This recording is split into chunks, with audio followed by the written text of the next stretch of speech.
Yo! Sabi ni mama, malaki na ako. Kaya, palisensya tayo. All of my friends dead, leave them in the cold, put them in the tundra. I go Ray Charles, I cannot see her, I make her fumble. Walaan nyo anong district to. Di ba halata? Tagaytay nilalamig ako. At pakita mo yung pila.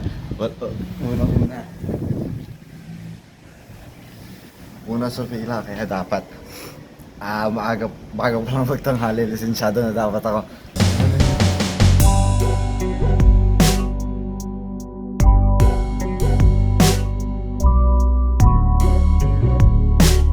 Kapag dumadami na yung mga card sa wallet mo, senyales yan na nag-adulting ka na.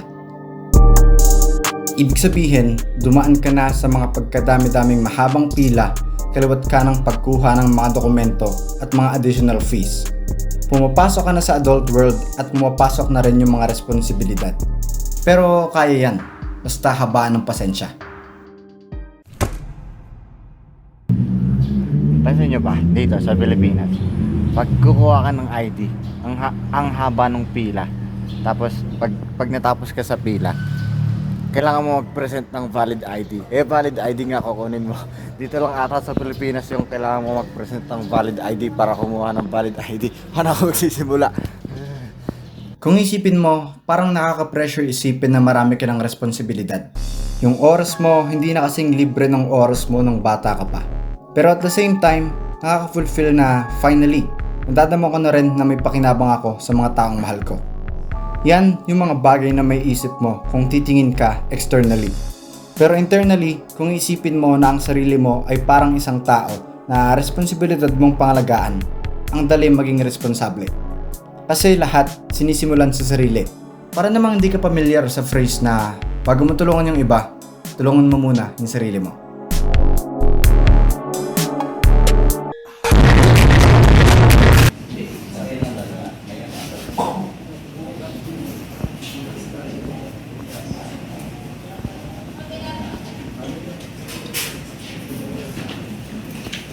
Mendoza Marisa. Yeah. Let's go, lisensyado na ako, hindi na ako kalorong, may una na akong valid ID. Salamat bro.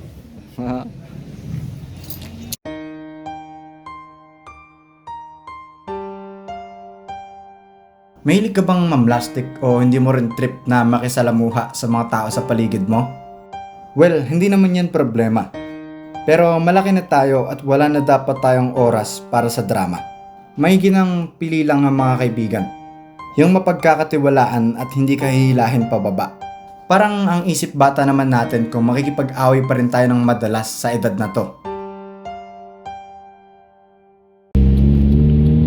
Ship. Yo, pagkakuha pa lang ng lisensya, yan na. Ship.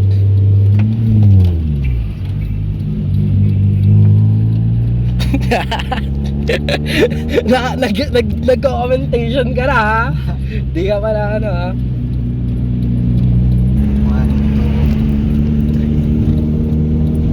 Girap. Girap. Nakakalimutan mo yung bitawan. Okay lang naman pero masanay kayo. Okay, next gear.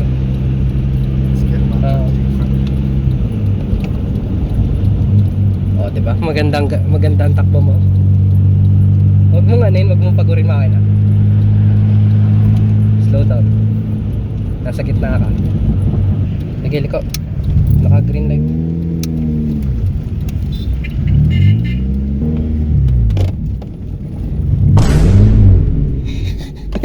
Kabado. Enforcer eh. Ano yung enforcer ba? Oo. Amo, patay tayo dyan. As I was saying, kakakuha lang ng lisensya ko at ito na ako, umarangkada na agad. Sa At first time kong ilabas tong second hand na sasakyan na to, kaya this is a historical moment. Ay, nadidistract ako. Kaninang umaga lang, dito rin kami kapag sa Petron na to. Pero di kakalain na ngayon, matadrive ko na to. Kaya, let's go. It's been a long time coming. Ang dami sigurong mga bata na iniisip na ang cool sigurong maging matanda kasi pwede mo nang gawin kahit anong gusto mo. Hindi pa naman nila naiintindihan yung responsibilidad na nakakabit. Pero sana wag tayong magpaalipin sa mga responsibilidad na kadikit ng autonomy natin. Marami pang oras kaya enjoy mo ang buhay.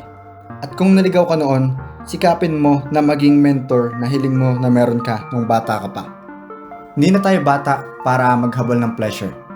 Maghabol sana tayo ng fulfillment. Yun lang naman.